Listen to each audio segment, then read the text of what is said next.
So today we have a first generation iPad mini that's had some better days. Now these old minis don't really hold much of a value anymore. I mean, I've picked these up broken for about $1 before, so I have a plethora of parts units on hand. But we're going to go ahead and try to save this one. They do still have some value, as maybe something to give the kids or a media player of some sorts. And given the bend, this one we'll probably have to place it into an iCloud locked unit and swap the board over from this one if it works. And the side with the board looks great, so I anticipate the board to be functional.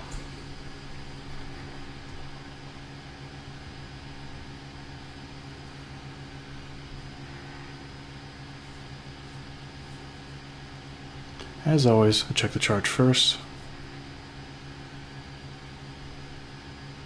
And we have a power draw, and the unit's even turning on.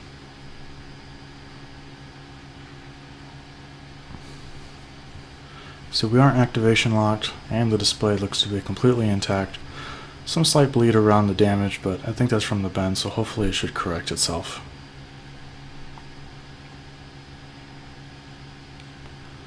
Could probably be disassembled properly with some tape, but, well, I can't pass up the opportunity to be destructive, so I'm just going to cut away the shattered digitizer.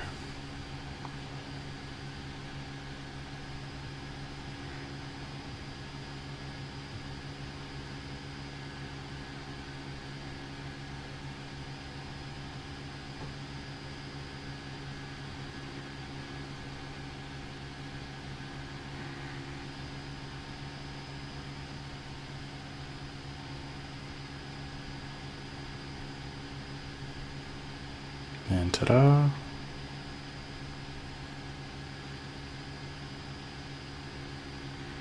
Need to remove just a bit more glass that's covering up the display screws.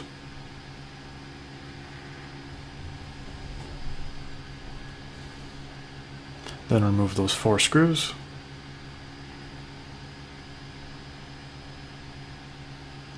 There's a bit more glass still covering over the display itself.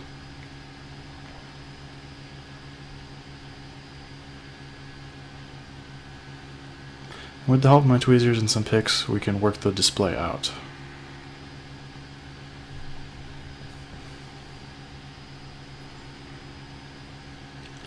Then with the display prop forward, we have to remove this metal plate, which is held in with an odd amount of screws.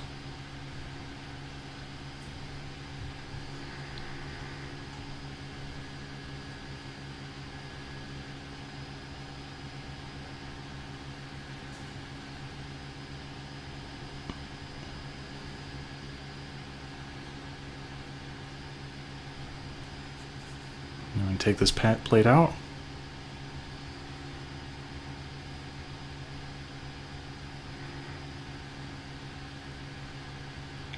And now we have access to disconnect the battery and display. And this is back when Apple was brave enough to have batteries connected on top of the device. And here is my selection for our locked donor. I realize the original iPad is silver, but I really like these slate ones, so I'm going to go ahead and change the color. Someone did a beautiful job of scratching out the prior engraving on it. I can't say I'm too concerned about it. I could Dremel out something cleaner later if I care. Other than that, I have a clean donor unit. And this one I'm going to show you how to properly open these iPad mini first generations.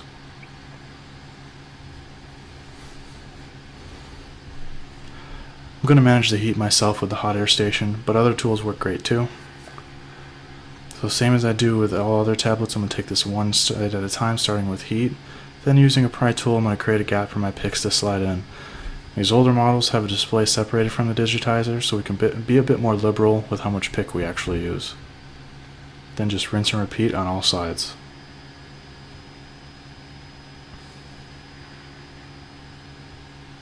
I come to the top next, since only ribbon cable we have to worry about is at the bottom. There's much more adhesive at the top, so heat is necessary. Then at the bottom, the cable's on the right side, so proceed with caution.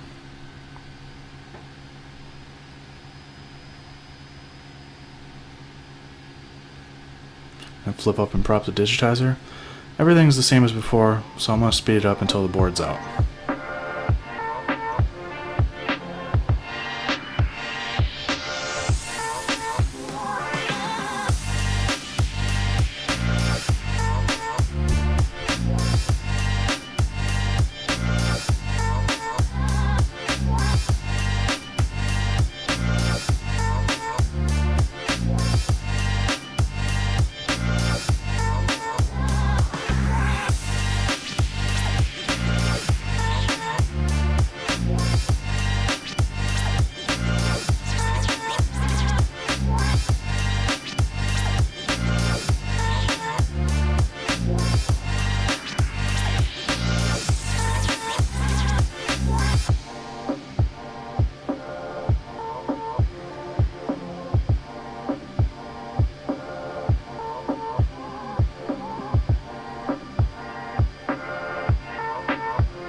Alright, and that's the iCloud locked board removed.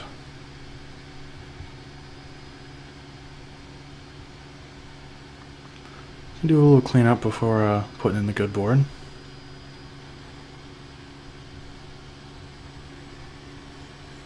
And here's the good board ready to be placed in. Of course, to remove it, I did the same process of soaking it in some isopropyl alcohol and then just gently prying the board out.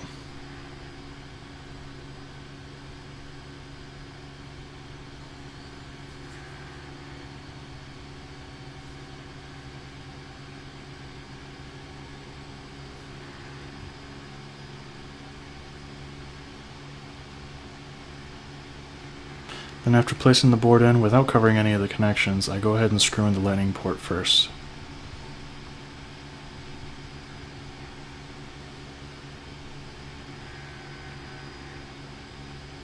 Then I begin reconnecting everything on the board.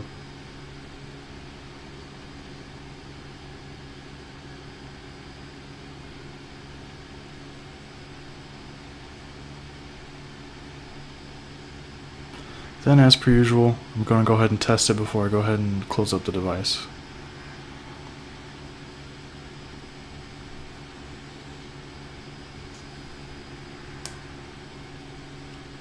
So far, so good.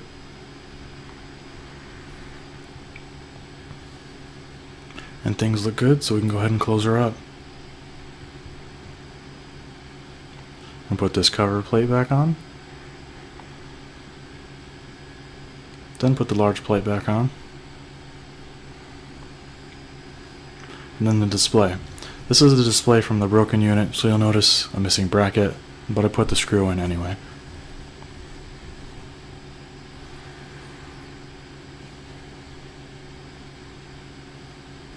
And clean the edges for the new adhesive.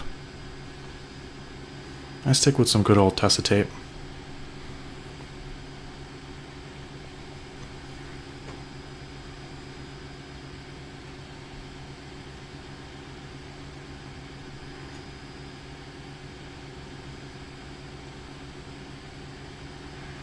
Then give the unit a good cleaning before closing it up.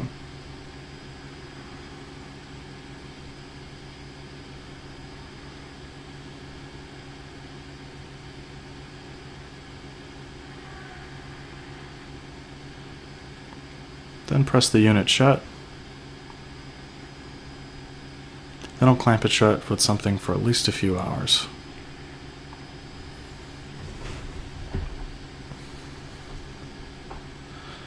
And that is our completed iPad mini first generation. Now just to find a new home and or use for it, as these older versions of iOS become less supported by developers, then their use becomes much more finite. Either way, I'm happy that something functional was made between these two. I remove everything usable and save the parts, and everything else I send to be recycled. If you enjoyed the video, then I hope to have earned your subscription, and I have plenty of similar content on this channel. If fixing and modifying electronics is something you enjoy, then I do hope you'll join me on the next one.